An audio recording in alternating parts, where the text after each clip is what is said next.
Hello guys, welcome back to my channel. So today मैं पहले ही आपको बोल दूँ कि please like this channel and subscribe to this channel.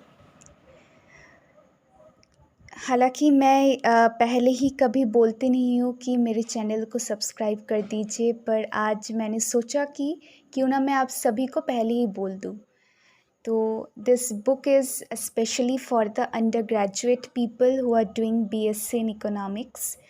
AP Thirlwall का economics of development 9th edition का है।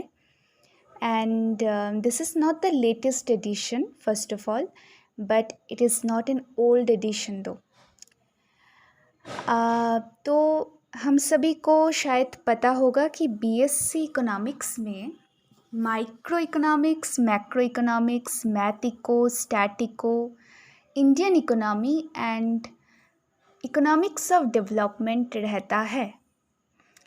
तो पहले ही हम सबको पता नहीं रहता है कि क्या है ये economics of development. Micro macro तो एक आइडिया हो जाता है, पर डेवलपमेंट के बारे में वो कुछ ज़्यादा समझ में नहीं आता है और हम ज़्यादा पढ़ते नहीं हैं। पर एक बात मैं आपको बोल दूं कि masters, when you will enter your master's degree or you will do your master's, then you will understand the real importance of this subject. AP Thirlwall का ये बुक बहुत अच्छा है और इसका पेपर क्वालिटी भी बहुत अच्छा है। सो देखते हैं कि क्या क्या है इस बुक में चैप्टर्स।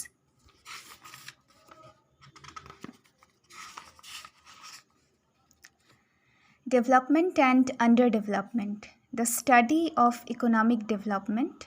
सो बेसिक से है कि हम डेवलपमेंट सब्जेक्ट, डेवलपमेंट इकोनॉमिक्स पढ़ क्यों रहे हैं एज ए सब्जेक्ट, क्या मतलब है इसका, ग्लोबलाइजेशन का क्या मतलब है।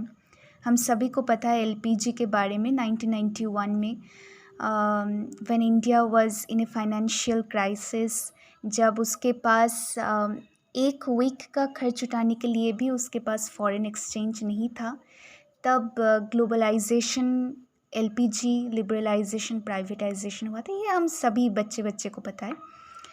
तो ग्लोबलाइजेशन का बेनिफिट्स क्या है, फिर डिसएडवांटेजेस क्या है। The development gap and the measurement of poverty, development gap, income distribution, measures of inequality. Measures of inequality मतलब ही यहाँ पर सब कुछ आ जाएगा, like Gini coefficient. Gini coefficient क्या है, it is the degree of inequality. फिर लॉरेंस कर्व, लॉरेंस कर्व से हम क्या करते हैं, it is the diagram to show the income inequality. तो ये सब कुछ अंदर है, मैं बाहर से बस आपको दिखा रही हूँ कि क्या क्या है यहाँ पर। PPP, purchasing power parity, per capita income as an index of development. Measuring poverty, poverty measure करने के लिए हम क्या क्या यूज़ करते हैं, क्या क्या, हेड काउंट रेशियो, फिर जो भी हमारे पास इंडिसेस होते हैं, हेड काउंट रेशियो, और फिर क्या होता है आप बोलिए, स्क्वायर्ड पॉवर्टी इंडेक्स, ये सब कुछ है। Meeting the millennium poverty reduction target,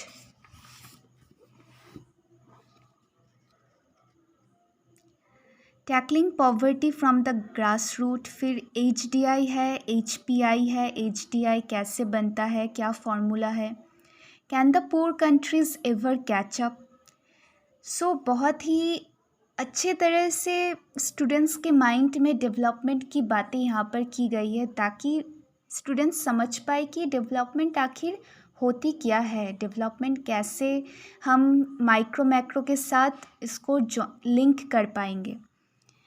the characteristics of under development and structural change, the dominance of agriculture and पेटी सर्विसेज। फिर आ रहा है कि एग्रीकल्चरल सेक्टर मीन्स हमारे जो 3 सेक्टर्स हैं, एग्रीकल्चरल सेक्टर, मैन्युफैक्चरिंग सेक्टर, फिर हमारा सर्विस सेक्टर। तो क्या क्या हुआ, क्या क्या होता है इन तीनों सेक्टर्स में, क्या डिफरेंसेस है। एग्रीकल्चरल सेक्टर ओवर पॉपुलेटेड होता है, फिर वहाँ से ल्यूइस मॉडल हम कैसे, ल्यूइस ने क्या सोचा था, फिर फाई एंड रेनिस ने क्या सोचा था। ल्यूइस मॉडल आपको पता होगा, आप बाद में शायद पढ़ेंगे। तो that is the model of development with unlimited supply of labour, और माइग्रेशन होता है from the agricultural to the industrial sector, to the manufacturing sector. ये सब कुछ यहाँ पर है। फिर the role of institutions in economic development,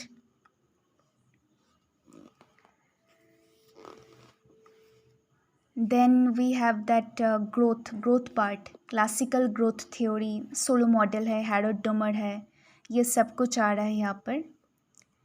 endogenous growth model, the role of agriculture in development, फिर टेक्निकल प्रोग्रेस है। फिर वो जो हमने सीखा था कि टेक्निकल प्रोग्रेस हिक्स के हिसाब से टेक्निकल प्रोग्रेस क्या है, हैरट के हिसाब से लेबर सेविंग टेक्निकल प्रोग्रेस कब कहते हैं, कैपिटल सेविंग टेक्निकल प्रोग्रेस कब कहते हैं, फिर न्यूट्रल कब होता है। ये सब कुछ बहुत ही मतलब अच्छी तरह से समझाया गया है इस बुक में। तो इस बुक से आप डेवलपमेंट के एस्पेक्ट से इकोनॉमिक्स को समझ पाएंगे। डुअलिज्म, पॉपुलेशन एंड डेवलपमेंट, तो ये सारे इसके टॉपिक्स हैं।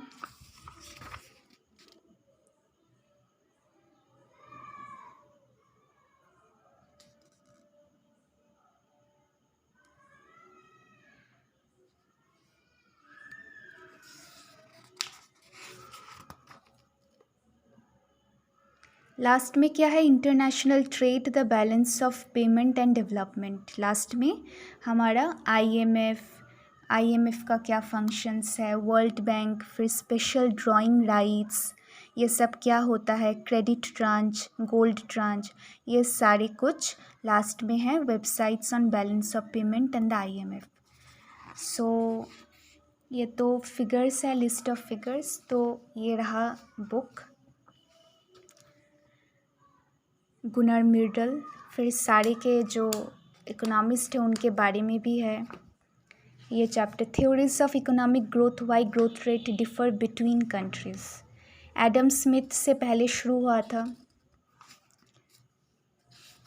सबके व्यूज़ क्या क्या थे अबाउट ग्रोथ, थॉमस मैल्थस का क्या था व्यूज़, रिकार्डो का क्या था, कार्ल मार्क्स का क्या था, डिग्री ऑफ एक्सप्लॉयटेशन, ये आपको पता होगा, मास्टर्स यूजीसी नेट में भी काम आता है ये सब, कार्ल मार्क्स। तो ओवरऑल ये बुक आपको सच में काम आएगा if you read it thoroughly. So I hope you like this video, and again I will tell you to subscribe to this channel as much as you can, and please it's a request, ताकि मैं समझ सकूं कि आपको मेरे videos पसंद आ रहे हैं और ऐसे ही वीडियोस मैं आपके लिए और लाती रहूं।